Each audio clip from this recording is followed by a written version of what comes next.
존경하고 사랑하는 우리 구독자 여러분 반갑습니다. 여러분의 천만 라디오 천회장입니다.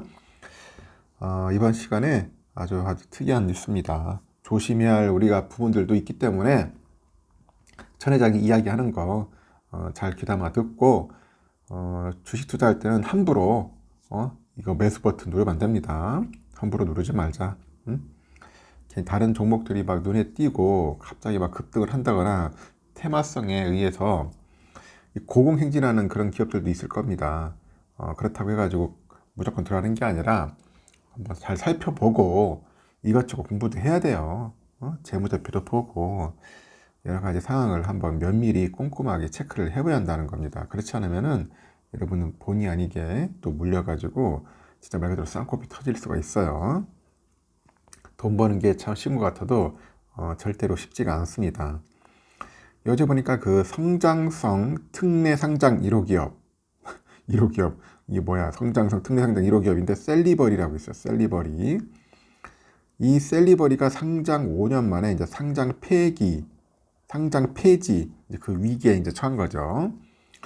한때 미래 가치를 인정받아 가지고 시가총액이 3조 원을 웃돌기도 했습니다.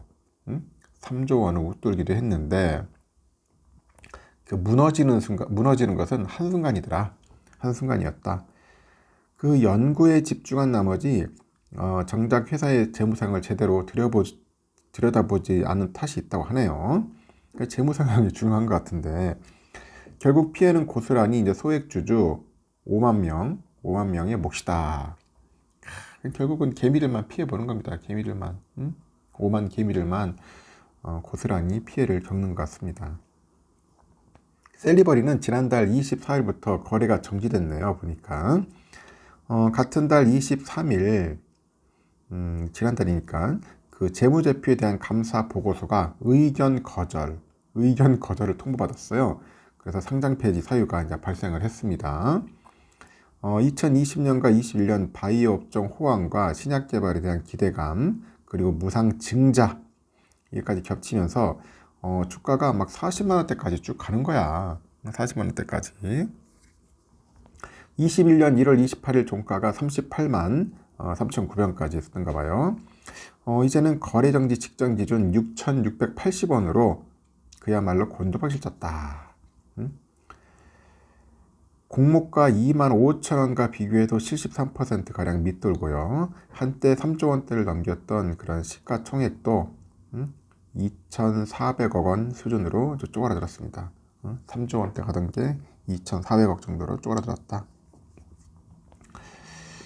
그래서 이제 그 셀리버리 대표가 지난달 31일 열린 정기 주주총회에서 회사 정상화에 목숨을 걸겠다 이렇게 무릎을 꿇고 주주들에게 사과를 했습니다. 극단적인 표현까지 하면서 주주들을 달래게 나선 거예요.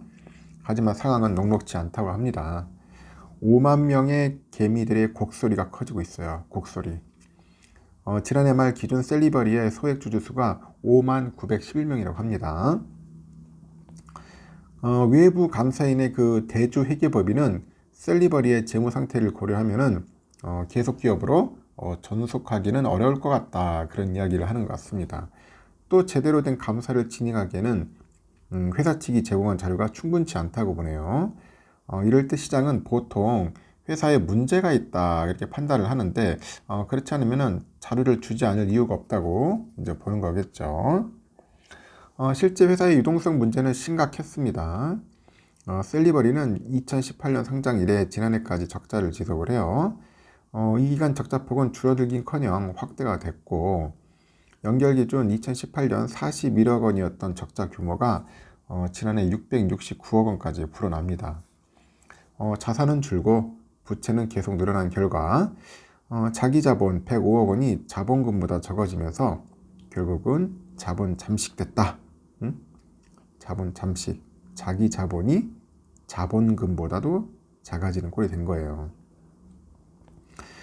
연결 기준 봤을 때 자본 장식률은 42.6%고 별도 기준으로 총 부채 476원하고 총 자산 434억 원을 웃도는 완전 자본 잠식 상태에 빠진 거예요.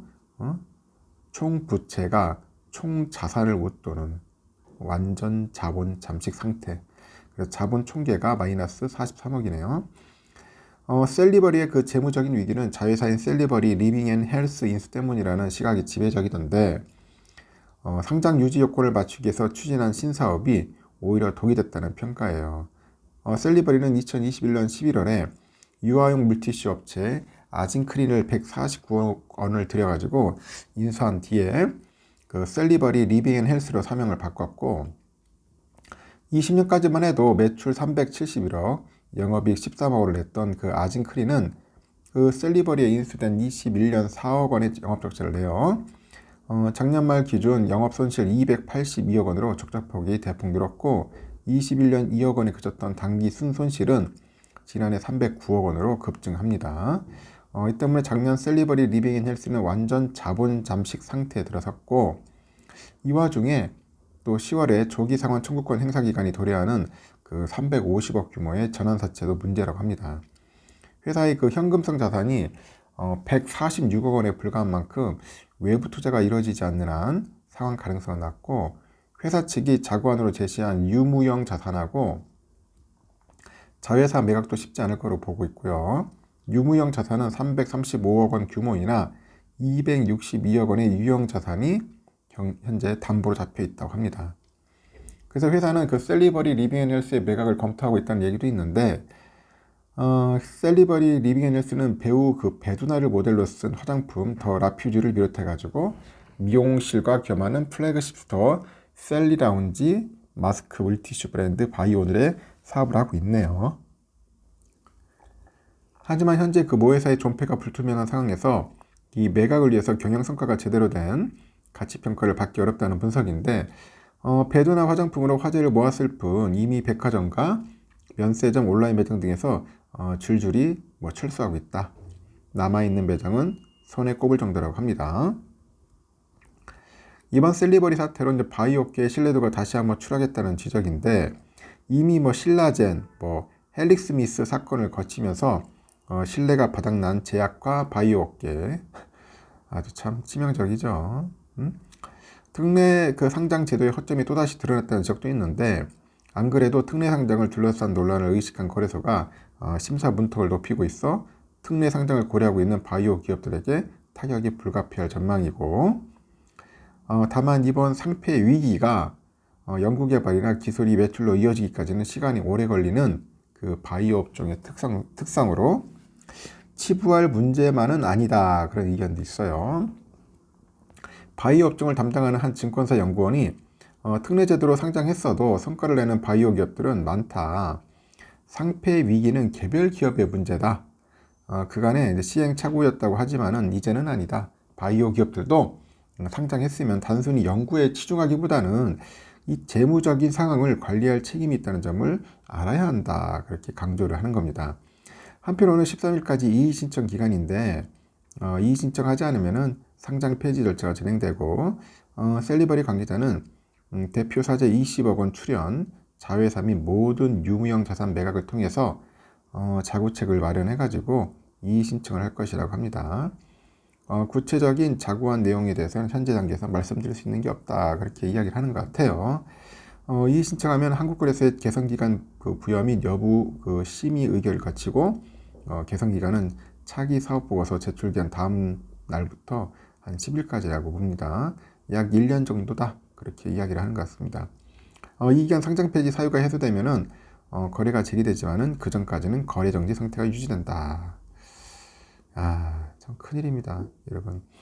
하여튼 주식 투자 잘했으면 좋겠습니다. 혹시 여기에 투자한 분들이 없길 바라면서, 하여튼 바이오 쪽은 좀 약간 우리가 신경을 쓰면서 한번 잘 살펴봐야겠다, 그 말씀을 꼭 드리고 싶습니다. 여기까지 하겠습니다.